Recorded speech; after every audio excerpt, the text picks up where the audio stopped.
அண்ணனுக்கு தெரியும், சமணப்பேரவை தேர்தல் முடிந்த காலத்திலிருந்தே இந்த ஒரு பிரச்சனையில் நாம் மிகவும் சிரமப்பட்டு கொண்டு முன்னேறி கொண்டிருக்கின்றோம்.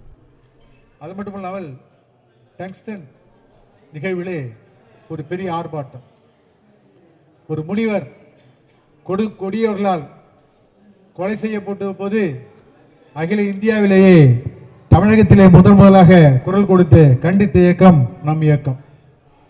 சமணப்பேரவையின் சார்பாக ஒவ்வொரு கிராமங்களுக்கும் சென்று சமணனுடைய மக்கள் தொகை கணக்கெடுப்பை தலைவர் முன்னிட்டு செய்து கொண்டிருக்கிறார். இதுவும் ஒரு சாதனை தான். அது மட்டும் இல்லாமல் சமணப்பேரவையின் சார்பாக திருமண மையம், கலை இலக்கிய பண்பாட்டு மையம், இளைஞர் மன்றம், இளைஞர் மையம், மகளிர் மையம் ஆகிய அமைப்புகளை மிகவும் செம்மையாக விரிவுபடுத்தி தலைவர் மற்றும் செயலர் அவர்களும் இந்த சமணப்பேரவையை மிகவும் ஊக்குவித்திருக்கிறார்கள். கடந்த கால சமணப்பேரவையின் வரலாற்றிலே இது போன்ற நிகழ்வுகள் இல்லை என்பதை நான் கூறுகிறேன். நான் 20 வருட காலம் சமணப்பேரவையின் பொதுச் செயலாளர் இருந்தாலும் இந்த சமணப்பேரவை செய்கின்ற காரியங்களை கண்டு நான் வியந்து மகிழ்கின்றேன். அவர்களுடைய பணி தொடர வேண்டும் என்று வேண்டுகிறேன். இப்போது சமணப்பேரவையுடைய சீரிய தலைவரும் மாமா இப்போது சிறப்புரையாற்றுவார்கள் என்பதை மிகவும் மகிழ்ச்சியோடு தெரிவித்துக் கொள்கிறேன். பீத்தராகாய நமக. இளையப்பட்டாரக சுவாமிஜிகளுக்கு நமோஸ்து நமோஸ்து நமோஸ்து. இங்கே குழுமி உள்ள அத்தனை பவ்யர்களுக்கும் என்னுடைய வணக்கத்தை தெரிவித்துக் கொள்கின்றேன். இன்றைய தினம் வரலாற்றிலே ஒரு சிறப்பு மிக்க தினம் என்று நான் சொன்னேன். அந்த சாரித்திர சுத்தி விதானம், அந்த வரலாறு எப்படி ஏற்பட்டது என்பதை ஒரு 2 நிமிடங்களிலே உங்களிடத்தில் பகிர்ந்து கொள்ள ஆசைப்படுகின்றேன். உங்களுக்கெல்லாம் தெரியும், பகவான் மகாவீரருடைய சமவசரணத்திலே ஸ்ரேனிக மன்னன் 60,000க்கும் மேற்பட்ட கேள்விகளை கேட்டு விடைபெற்றான். அதன் மூலமாகத்தான் நமக்கு 4 வித அநியோகங்களும் கிடைத்தது. அது இல்லை என்றால் நமக்கு இந்த வாய்ப்பு கிடைப்பது கடினம். அப்படி மகத நாட்டு தலைநகரமான ராஜகிரகத்தை தலைநகராக கொண்டு ஆண்ட மன்னன் ஸ்ரேனிக மன்னன். அப்பொழுது விபுச்சாச்சல பர்வதத்திலே பகவான் மகாவீரருடைய சமவசரணம் ஏற்பட்டது, தேவர்களால் அமைக்கப்பட்டது. அந்த வனக்காப்பாளன் ஸ்ரேனிக மகாராஜனிடம் சென்று வணங்கி, பகவான் மகாவீருடைய சமவசரணம் விபுலாச்சல மலையிலே ஏற்பட்டிருக்கிறது, அமைக்கப்பட்டிருக்கிறது என்ற விவரத்தை சொன்னான். உடனே மனம் மகிழ்ந்து அரசன் தன்னுடைய கழுத்தில் இருந்த ரத்ன மாலையை கழற்றி அவனுக்கு பரிசாக கொடுத்தான். சமவசரணம் திசை நோக்கி கீழே விழுந்து சாஷ்டாங்கமாக வணங்கினான். பிறகு தன்னுடைய பரிவாரங்களுடன், சேனைகளுடன், உற்றார் உறவிகளுடன் பகவானை வணங்குவதற்காக சமவசரணம் சென்றார். மும்முறை வலம் வந்து வணங்கி பகவானிடம் கேள்வி கேட்கின்றார். பகவானே, ஷோடச காரண பருவம் என்று உங்களுக்கு தெரியும். 16 பாவனைகள், தூய எண்ணங்கள், 16 பாவனைகளை கடைபிடித்தால் தீர்த்தங்கர நாம புண்ணிய கர்மம் கட்டு என்று எல்லாருக்கும் தெரியும். ஆனால் அவர் கேட்கிறார், அது அல்லாமல் வேறு ஏதாவது விரதம் இருந்தால் தீர்த்தங்கர நாம புண்ணிய கர்மம் கட்டுமா என்று ஒரு கேள்வி கேட்கின்றார்.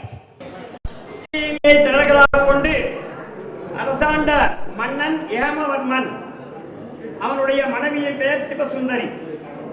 இவர்கள் இருவரும் உல்லாசமாக இருப்பதற்காக வனம் நோக்கி செல்கின்றார்கள். அங்கே சாரண பரமேஷ்டிகள் வருகிறார்கள். அவர்கள் எதிரே தோன்றியவுடன் பக்தி பரவசத்தால் அவர்களை வணங்கி மகிழ்கின்றார்கள். வளர்பிறையில 5 நாள், தேய்பிறையில 5 நாள். புரட்டாசி மாசம் தேய்பிறை முதல் நாள் அன்று இருக்க வேண்டும். வளர்பிறை முதல் நாள் தொடங்க வேண்டும். பிறகு துவித்தியை, பஞ்சமி, அஷ்டமி, ஏகாதசி, சதுர்தசி ஆக வளர்பிறை 5 நாள், தேய்பிறையில் 5 நாள், 10 நாட்கள். மாதத்தில் 10 நாட்கள் உபவாசம் இருந்து இந்த விரதத்தை நன்கு காப்பாற்றி போற்றி எந்தவித விசாரங்கள் இல்லாமல் முழுமையாக பூர்த்தி செய்து பிறகு வித்யாபனை செய்ய வேண்டும். அப்படி செய்தால் உங்களுக்கு தீர்த்தங்கர நாம புண்ணிய கர்மம் கட்டும் என்று கூறுகின்றார். அதை கேட்ட மன்னன் அகமகிழ்ந்து இருவருமே அந்த விரதத்தை ஏற்கிறார்கள். பூர்த்தி செய்து விஞ்ஞாபனை செய்து எல்லாம் செய்யறாங்க. 16வது கல்பம் அச்சுத கல்பத்திலே தேவராக பிறந்து 22 கடற்காலம் தேவசுகத்தை அனுபவிக்கிறார்கள்.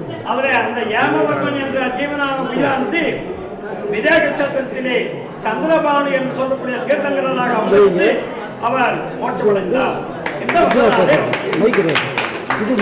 இதை கேட்ட ஸ்ரேணியம் சேரணியும் 2 பேரும் அவர்களும் இந்த காரணத்தினால மகாராஜனுக்கும் தீர்த்தங்கரனாம புண்ணியவர் கட்டி இப்போ நகரத்தில் இருக்கிறார், 3வது நகரத்தில் இருக்கிறார்.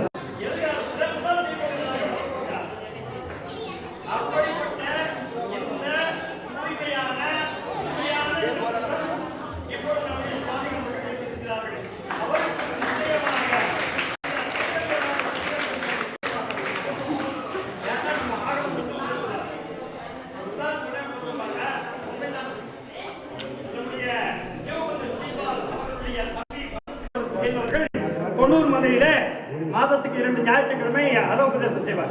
அதுக்கு நானும் என்னுடைய அண்ணன் திருப்பி நாகராஜன் அவர்களும் தவறாமல் செல்வோம். அப்பொழுது ஒரே ஒரு கருத்து சொன்னார்.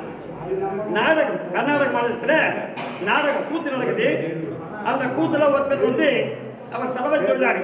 பொதுவாக அவங்க தான் அந்த கூத்து ஆசிரியராக இருப்பாங்க, இதுல முக்கிய பங்கு இருப்பாங்க. அவருக்கு ஜைன துறவியினுடைய வேலை கொடுக்குது.